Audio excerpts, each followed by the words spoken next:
Today we're going to learn how to make a Pencott Greenzone paint job on your airsoft. This is mine here. We're going to replicate it to match as best as we can to this pattern. Let's get started. Alright, first things first, we need to talk about what supplies we're going to use. First, I highly recommend having some sort of pattern of Pencott Greenzone around so that you can compare and try to get a feel for the design you want to do. This actually really helped me analyzing this pattern up close while I was painting to give it the look that it did. Next up, you're going to want blue painter's tape to mark off spots on your airsoft gun or a real rifle that you don't want to get paint on. We'll talk about that more in a little bit. Then you are going to absolutely need brown spray paint. I recommend Rust-Oleum, Espresso, and unfortunately satin's the only thing it can come in, but we'll clear up that satin later. Then, for your colors, you're going to need some kind of yellow, brownish color, and a green. I'm using basic acrylics. I used ochre yellow, and then for my green, using just a lime green. Now that might seem weird at first, but I also mixed these with a sandstone dune to get the desired effect. We'll go over that later as well. To apply the acrylics, you're going to need a simple sea sponge. Mine's already ripped from my previous jobs. And then I recommend finishing off with a Rust-Oleum matte clear coat that will kind of neutralize these colors, make them a little bit more earthy, and then also protect the paint job on your gun. Alright, first thing I recommend doing is when you choose whatever rifle you want to paint, remove the attachments that you don't want painted, or even if you do, I highly recommend removing them. For example, this bipod here, if I wanted to paint this, that's fine, but if I were to ever change it and I kept it on here, underneath would be a big blank spot and I would need to get my paint out again. So I highly recommend removing all attachments first. Alright, after you remove all the attachments comes the next part, and this is going to involve the blue painter's tape. You're going to need to decide where you don't want paint. Some of it can be for aesthetic purposes, some of it can be for practical purposes. So for example, if you have a real gun, and you're painting a real gun, you definitely don't want anything in any of the moving internal parts. If you look on mine here, I did the mag release, I painted I kept taped the bolt carrier, my trigger, the pistol grip, and then if you look at the other side as well, you can see there wasn't really anything important over here, so I let it kind of go. I also kept the front of my barrel taped as well. Honestly, there's really nothing wrong with that unless you're going to put attachments on. I just like it aesthetically, and which is also the reason why I left my buffer tube painted, because I like the aesthetic look of having some black on here. If you're going to do an airsoft gun, for example, I still would try to stay away from any internals. You don't want any of that paint gunking up any of the moving parts. So I recommend maybe around the bolt, forward assist. You know, even then you get a little bit of paint scraping in. If you have operating pieces like this, you can consider doing that as well. And then also I recommend keeping a magazine in, because then you don't want any paint getting up and gunking up inside there. So your thing is to choose where you want the paint, obviously do the parts that are going to be moving and important, and then pick aesthetically what you like as well. I personally like the idea of having a barrel that is black and the rest of the gun being colored, so that's what I'm going to do, and I'll hit another couple spots up on here. And I'm also going to do this as well. I'm definitely going to protect the bolt here. I think I'm going to protect the barrel. I like the color of this. And then if you run any optics, you would also want to make sure you tape off your optics as well. If you want to color your optics, that's fine, but at least make sure there's tape covering where the lens is. You definitely don't want any paint getting in there. Okay, I just want to quickly go over where I decided to tape off on my guns, because personally this was the scary part for me. I didn't want to not tape something that should have been taped. So on my hunting rifle here,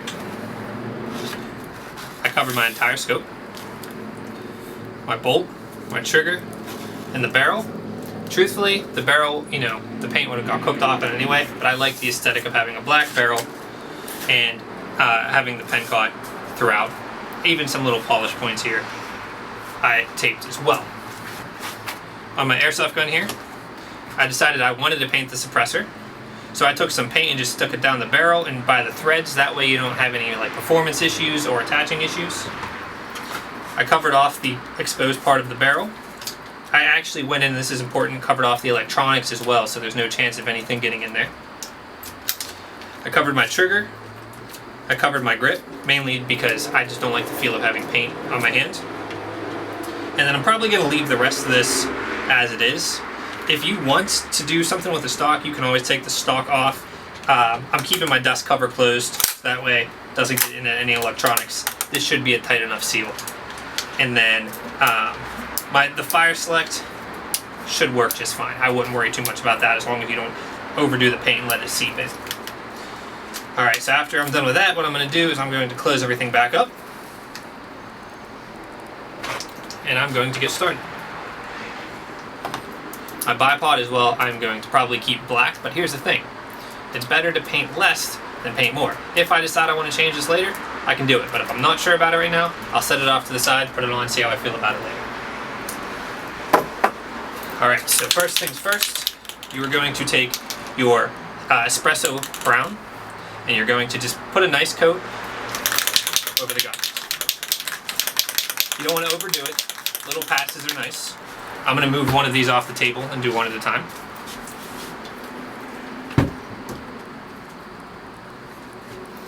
Start with the suppressor. The best advice I can say is don't be scared, just go for it. I think you'll like it in the end.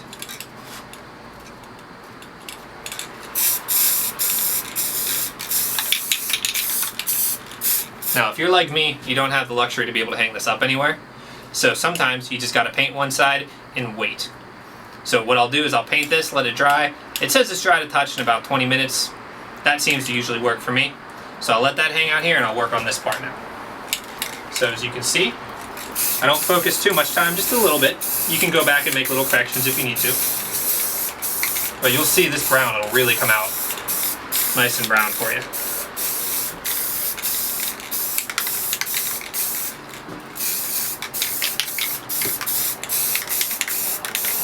Now this is an old airsoft gun. I need to upgrade. I have not done it in a long time. So I'm not going to be super worried if this doesn't come out right or isn't working properly when I'm done. So I'll be pretty liberal with this paint here.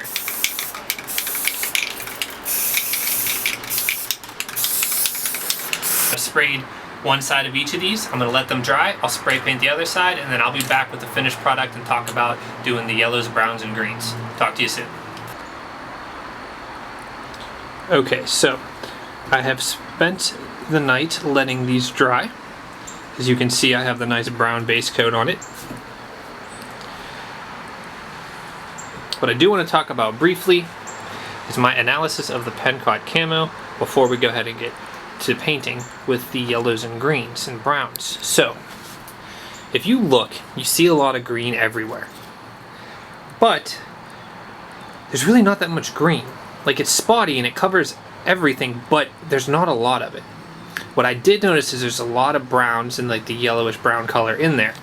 And as you can see when I flip this over, it pretty much applies to at any point. You see green everywhere, but there's not a lot of green. So I decided to apply that same concept to when I paint my guns. So what I'm going to do is I'm going to look at my guns, and I'm going to pick a spot that I want to sort of be a brown centered area. So for example, on the M4 here, maybe I will do somewhere around the bolt. That'll be my sort of brown center spot, and I'm going to radiate around there with the other colors. On the longer rifle here, maybe I'll pick something up around where my forehand would be, or maybe near the buttstock as well. So let's take a look at how we're going to do that when we mix up the colors. Okay, so we're going to start mixing up our yellowish brown color here.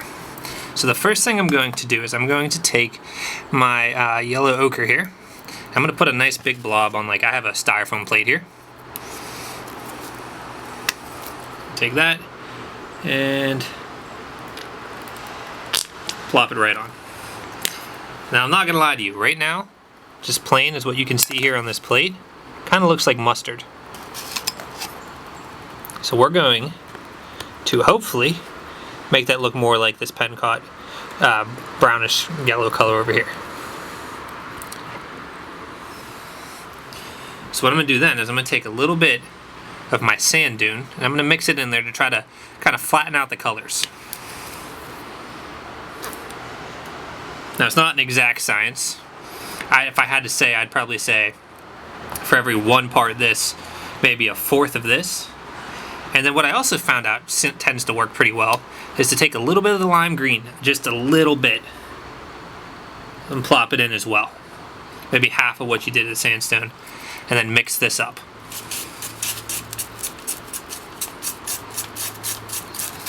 And if you can see that here, starts to flatten out that yellow, make it not look as mustardy. Maybe now more like a little bit of a honey mustard. Alright, that's still a little bit off of the color I want, so I'm going to add a little bit more white into here, or the sandstone. Try to mix that up a bit and see how it goes.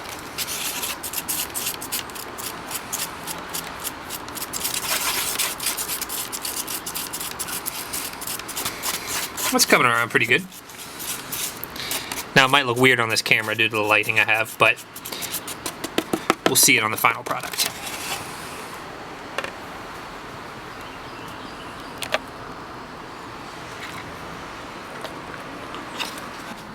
Okay, so what we're going to do is we're going to take our sea sponge and we are going to rip a part of the sea sponge off. Find a good place that has a pattern. Remember, this is almost like a digital, so these little pores and holes, the more you get, the better you're going to get. I really like the parts I ripped off before, so I'm going to continue to use this. So what you're going to do is you're going to take the edge, you're going to dip it in to your paint. Okay, maybe dab a few times just to break it up. Do it on your cardboard, something.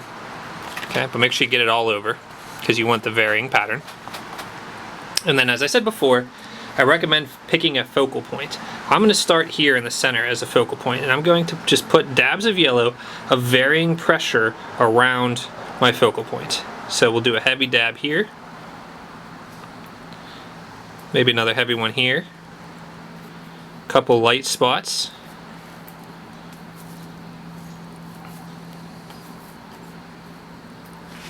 Okay, take a look and you can see what's going on. Alright, vary up the pressure, be unique with the pattern.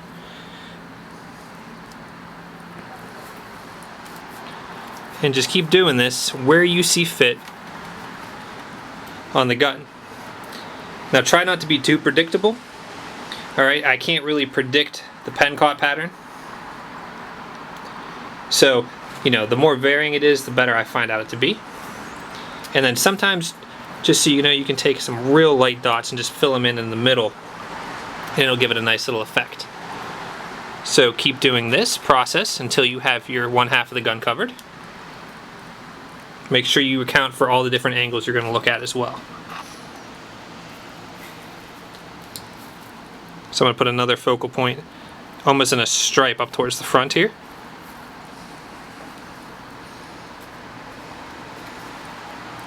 Couple light dabs, heavy one here, heavy one there, couple light.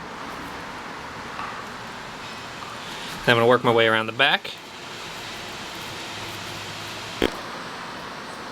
Okay, so I just want to show you that I finished up adding the brownish yellow color to both. I'm going to let this side dry, I'm going to flip it over and do the other side, and then we will work on the green in a little bit. I'll also get my suppressor in the meantime. Okay, while my paint is drying with the brownish yellow, I'm going to do the green now. So I'm basically going to reverse the process. I'm going to do a lot of the lime green, a little bit of the sandstone, and even less of the yellow ochre inside there to give it a nice color. Alright, I'm going to mix these up and I'll show you the finished result.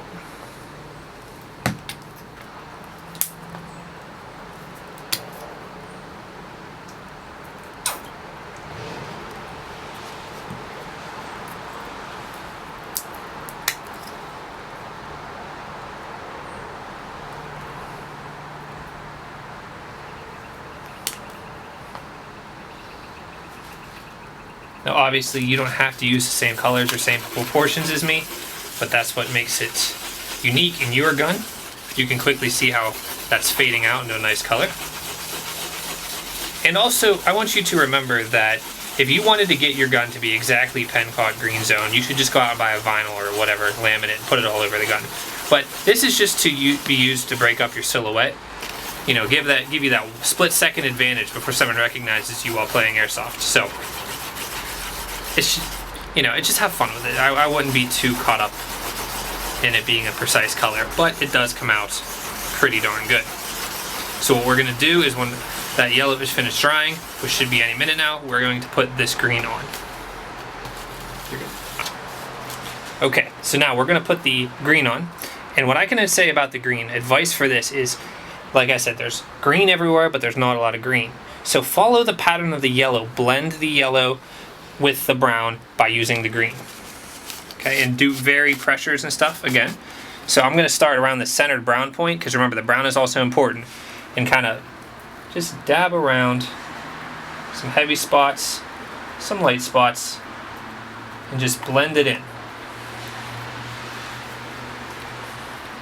There's a lot of bumps and stuff on this gun, so this one takes a little bit of maneuvering, but you can see it's not everywhere. The brown is just as important. You don't have to color your entire gun with green and yellow.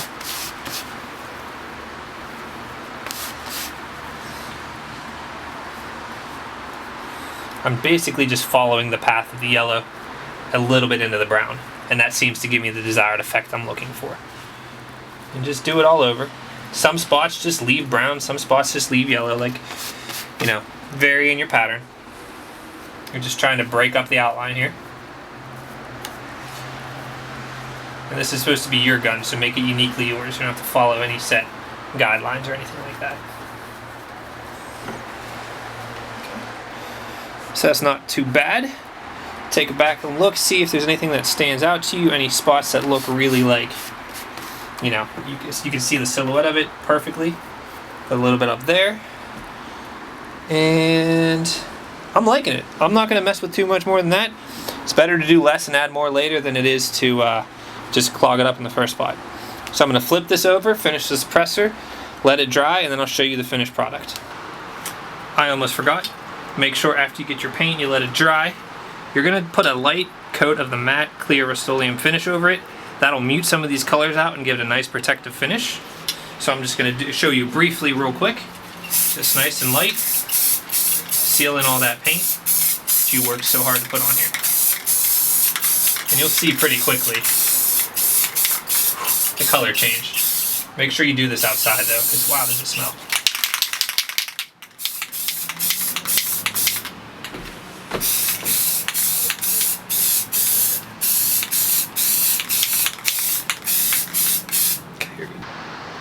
Alright, so I'm going to give you a quick look around at the gun. Here's where it is. Neither side looks exactly the same, but that's alright. So I'm going to let this dry. I'll get the paint off, or the tape off, and then we'll look at the final product, put the suppressor on and everything as well. Alright, after all this time we finally have the finished paint job on the M4. So it obviously stands out, like plain as day on me right now, but the idea is you'd either be in the woods or wearing Pencott Greenzone camo with this, thus breaking up your silhouette. But let me just show you, when you place it next to a Pencott Greenzone pattern, how well it blends. And as you can see here, I have it next to my other designs. And once it gets around that pattern, it really starts to disappear.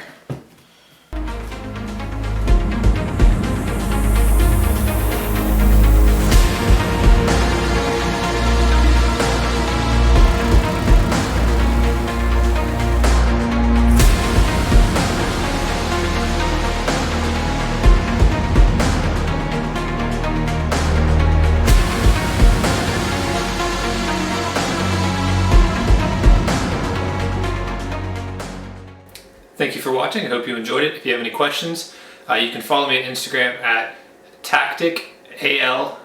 I forget my name. Never mind. I'll edit this part out.